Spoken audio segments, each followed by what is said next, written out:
الآخرة حسنة وقنا عذاب النار ربنا ظلمنا أنفسنا وإن لم تغفر لنا وترحمنا لنكونن من الخاسرين ইয়া রাব্বুল আলামিন আল্লাহ পবিত্র জুমার নামাজ আদায় করে মাওলা ইয়া রাব্বুল আলামিন আল্লাহ সূরা ফাতিহা সূরা ইখলাস সূরা তাকাসুর সূরা করিয়া দুরুদ সালাম পাঠ করে তোমার দরবারে দুখান হাত তুলেছি মাওলা ইয়া রাব্বুল আলামিন আল্লাহ তুমি আমাদের এই তেলাওয়াতের সওয়াবখানা তাজদার মদিনা নবী পাক হযরত মুহাম্মদ মুস্তাফা সাল্লাল্লাহু আলাইহি সাল্লামের রওজা মুবারাকে পৌঁছিয়ে দাও আমিন।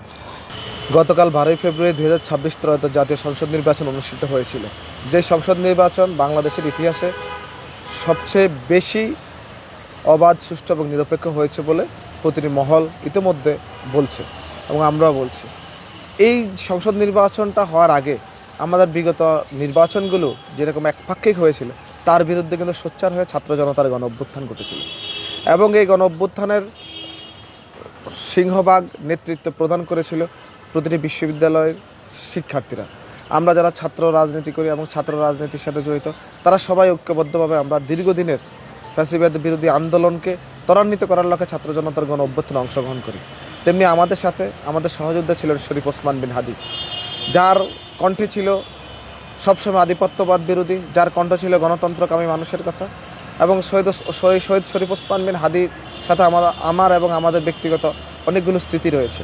তার গতকালের ত্রয়োদশ জাতীয় সংসদ নির্বাচনের মাধ্যমে বাংলাদেশের নতুন গণতান্ত্রিক যাত্রার যেই সূচনা হয়েছে, সেই সূচনা আমার কাছে আমি হাদিকে অনেক মনে পড়েছে, হাদিকে মিস করেছি। হাদির সাথে আমার রামপুরার দিকে অনেক স্মৃতি আছে জুলাই আন্দোলনে। এর পরবর্তী সময়ে হাদির সাথে অনেক কর্মসূচিরও স্মৃতি আছে। পরবর্তী সময়ে আমরা টিভি চ্যানেলেও আমরা দুইজন অনেক আলোচনা করেছি, বিভিন্ন চ্যানেল টকশোতে অংশগ্রহণ করেছি হাদির সাথে। এবং হাদি গুলিবিদ্ধ হওয়ার ঠিক মনে হয় ওর সর্বশেষ যে আলোচনা ছিল, টকশো ছিল, আমি ওই সময় গ্লোবাল টেলিভিশনে উপস্থিত হয়েছিলাম। তার হয়তো বা কয়েকদিনের পরে হাদি গুলিবিদ্ধ হয় এবং শহীদ হয়। তো এই কারণে মনে হয়েছে যে গণতান্ত্রিক অগ্রযাত্রার একজন সেনা ছিল হাদি।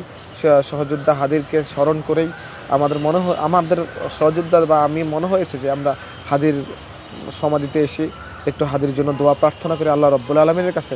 আল্লাহ যেন হাদিকে ভেস্ট নসিব করে এবং হাদির জীবনের সকল কবিরা গুণাগুলো মাফ করে দেয় এবং শহীদি মর্যাদায় তাকে যেন জান্নাতের উচ্চ মাকাম দান করে।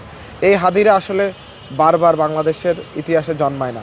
হাদির কিছু কথা ওই দিন আমার সাথে যখন লাস্ট টকশোতে আমরা ব্যক্তিগত আলোচনা করছিলাম, তখন হাদি আমাকে জড়িয়ে ধরে বলল, ভাই আপনি ছাত্রদল করেন, শহীদ জিয়ার আদর্শ এবং দেশনেত্রী বেগম খালেদা জিয়ার আদর্শকে ধারণ করে। তখন দেশনেত্রী বেগম খালেদা জিয়ার কথা বারবারই উল্লেখ করেছে শহীদ জিয়া, এবং ও এই কথাও বলেছে যে শহীদ রাষ্ট্রপতি জিয়াউর রহমানের রাজনৈতিক আদর্শ এবং দেশনেত্রী বেগম খালেদা জিয়ার কারণেই উনি রাজনীতিতে অংশগ্রহণ করেছে। এই কথাটা হাদি ওই দিন আমাকে অনেকবার বলেছে এবং এটাও বলেছে যে ভাই আমি হয়তো আপনারা ছাত্রদল করেন ওনাদের আদর্শে, হয়তো আমি অন্য সংগঠন করি, কিন্তু ওনাদের প্রতি আমার যে আবেগ, যে ভালোবাসা, এটা অটুট থাকবে এবং ওনাদের আদর্শকে লালন করে আমি বাংলাদেশে রাজনীতি করব। অথচ সেই ছেলেটা, সেই সহযোদ্ধাটা আজকে নেই। এটা আমাদের জন্য অত্যন্ত বেদনার। এবং দেশনেত্রী বেগম খালেদা জিও আজকে নেই। তো দেশনেত্রী বেগম খালেদা জি আমাদেরকে শিখিয়েছেন কীভাবে লড়তে হয়, কীভাবে আপোষহীন হতে হয়, কীভাবে উদার রাজনীতি করতে হয়। দেশনেত্রী বেগম খালেদা জিয়া সবসময় চেয়েছিলেন এই দেশের মানুষের ভোটাধিকার ফিরে পাক। ঠিক তেমনি দেশনেত্রী বেগম খালেদা জিয়ার আদর্শকে লালন পালন করেও হাদি আমাকে বলেছিল যে ভাই আমার যদি কখনো সম্ভব হয় আপনাদের নেত্রী দেশনেত্রী বেগম খালেদা জিয়ার সকল কিছু অবলোকন করে আমি আমার রাজনীতি পরিচালনা করব। তো ওর ভিতরে আমি সবসময় জিয়া পরিবার, জিয়ার প্রতি একটা চেতনা দেখেছি। এবং আপনারা জানেন বিগত সময়ে জনাব তারেক রহমান দেশে আসার পরেই কিন্তু শরীফ ওসমান হাদির কবর জিয়ারত করেছে।